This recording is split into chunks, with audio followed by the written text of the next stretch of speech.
तो हेलो दोस्तों, स्वागत है आप लोगों की इस वीडियो में। तो दोस्तों देख सकते हैं एलजी की सिंगल डोर की फ्रिज है, जो कि दोस्तों काफ़ी ओल्ड मॉडल है। दोस्तों कस्टमर का कहना है कि ये कूलिंग नहीं कर रही, मतलब चल रही तुरंत बंद हो जा रही है। और दोस्तों ये शॉक मतलब लाइट भी मार रही है। तो आइए देखते हैं इसमें क्या प्रॉब्लम आती, क्यों नहीं चल रही है, क्यों ऐसी समस्या आ रही है, क्यों लाइट मार रही है। सारा प्रोसेस हम आपको बताने वाले हैं दोस्तों। स्टेप बाय स्टेप वीडियो में बने रहिए लास्ट तक दोस्तों। तो सबसे पहले जो है दोस्तों, हम फ्रिज को ऑन करेंगे। कुछ भी इसका खोलेंगे नहीं, कोई भी सिस्टम आप देखने, कोई कंप्लेन देखने जाए दोस्तों, सबसे पहले उसे ऑन करके चेक कर लें कि आखिर उसमें क्या प्रॉब्लम है, क्या चल रहा है, क्या फिर नहीं चल रहा है। तो सबसे पहले दोस्तों हम जो इसे ऑन करेंगे और दोस्तों मीटर को हम रखेंगे एम्पियर मोड पे। तो फाइनली दोस्तों जो है मीटर को एम्पियर मोड पे हमने सेट कर लिया है।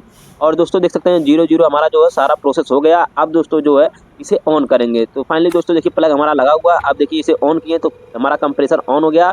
बट दोस्तों जो एम्पियर जो है 6.8 और 6.9 ले रहा है, और देखिए तुरंत जो है बंद हो गया। मतलब 3 से 4 सेकंड चला और एम्पियर बहुत ज़्यादा, मतलब लोड बहुत ज़्यादा लेकर ये बंद हो गया।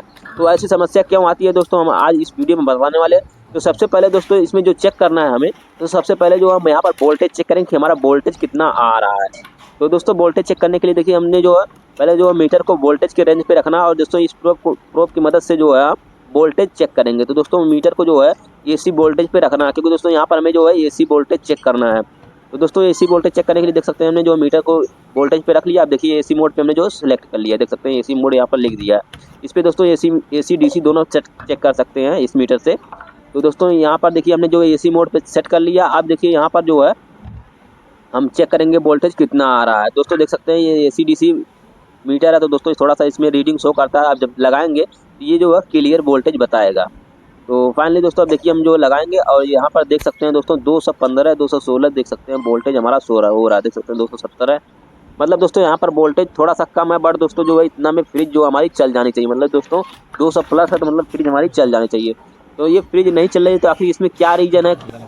तो सबसे पहले दोस्तों जो है हम इसका जो है वाटर ट्रे, जो दोस्तों पानी स्टोर होता है जिसमें हम जो इसे बाहर निकालेंगे। और फिर उसके बाद दोस्तों यहाँ पर हम जो बारी बारी से सारा कंपोनेंट चेक करेंगे। देख सकते हैं दोस्तों इसका वाटर ट्रे भी कुछ अलग डिपार्ट का, क्योंकि दोस्तों ये जो फ्रिज काफ़ी ओल्ड मॉडल है। तो फाइनली दोस्तों देखिए हमारा खुल चुका है। अब देखिए यहाँ पर हम जो है सारे कंपोनेंट को बारी बारी से चेक करेंगे। तो सबसे पहला स्टेप दोस्तों हमारा जो कंप्रेसर चेक करने का, क्योंकि दोस्तों यहाँ पर कस्टमर जो बता रहे थे उनके बताने के हिसाब से दोस्तों हमें जो कहीं ना कहीं से दोस्तों इसमें फॉल्ट है, तभी तो जो यहाँ पर लाइट आ रही है मतलब फ्रिज में। तो सबसे पहले दोस्तों हम कंप्रेसर को चेक करेंगे, कंप्रेसर हमारा जो शॉर्ट तो नहीं है, या फिर दोस्तों कहीं से वायरिंग हमारी लूज तो नहीं है। दोस्तों सारा प्रोसेस हम मतलब इस वीडियो में बताने वाले हैं। तो सबसे पहले दोस्तों जो है मीटर को कंटिन्यूटी के रेंज में रखते हैं। देख सकते हैं दोस्तों हमने जो मीटर को कंटिन्यूटी के रेंज में रख दिया। अभी देखिए कंटिन्यूटी मोड पर दोस्तों जो है हम इसे सेट कर लिए। तो सबसे पहले दोस्तों हम जो है मीटर के प्रोब को दोनों को आपस में सटा कर चेक करेंगे कि हमारा मीटर जो है अच्छी तरीके से काम कर रहा है या फिर नहीं। तो फाइनली दोस्तों ये देखिए अच्छी तरीके से काम कर रहा है। आप देखिए जो बारी बारी से जो है इसके टर्मिनल को चेक करेंगे, रनिंग स्टार्टिंग कॉमन को। तो देख सकते हैं दोस्तों ये कॉमन पे रख के एक पे रखें दोस्तों 13 बताया है, और कॉमन पे रख के दूसरे पॉइंट पे रखें, देख सकते हैं इस पे 20 बताया। और दोस्तों रनिंग स्टार्टिंग में जो ऊपर दोनों पॉइंट है दोस्तों उस पर रखें तो 32 बताया। मतलब दोस्तों हमारा जो बाइंडिंग जो है बिल्कुल ही सही बता रहा है। अब दोस्तों इसका शॉर्टेज चेक करेंगे, क्योंकि दोस्तों अभी बाइंडिंग हमने चेक किया है। अब इसका शॉर्टेज चेक करेंगे कहीं हमारा कंप्रेसर शॉर्ट तो नहीं है। तो शॉर्टेज चेक करने की प्रक्रिया दोस्तों वही है, मतलब दोनों प्रोब को बॉडी पर रखना है, और दोस्तों फिर एक प्रोब को उठाकर जो है टर्मिनल पॉइंट पे रख देना। तो फाइनली दोस्तों देख सकते हैं यहाँ पर जो है ये शॉर्टेज बता रहा है, मतलब दोस्तों फुल शॉर्ट ये हमारा कंप्रेसर है, देख सकते हैं।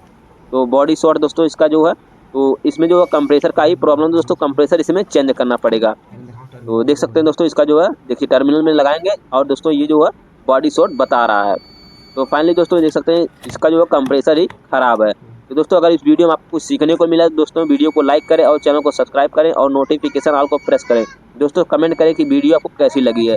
तो दोस्तों मैं ऐसी वीडियो इस चैनल पे हमेशा डालता हूं, तो दोस्तों चैनल को सब्सक्राइब कर लें और नोटिफिकेशन ऑल को प्रेस कर लें, ताकि दोस्तों सबसे पहले वीडियो आप तक जाए और आप कुछ सीखें और कुछ करें।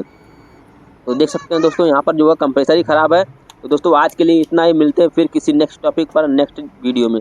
तो दोस्तों वीडियो देखने के लिए आप लोगों का धन्यवाद।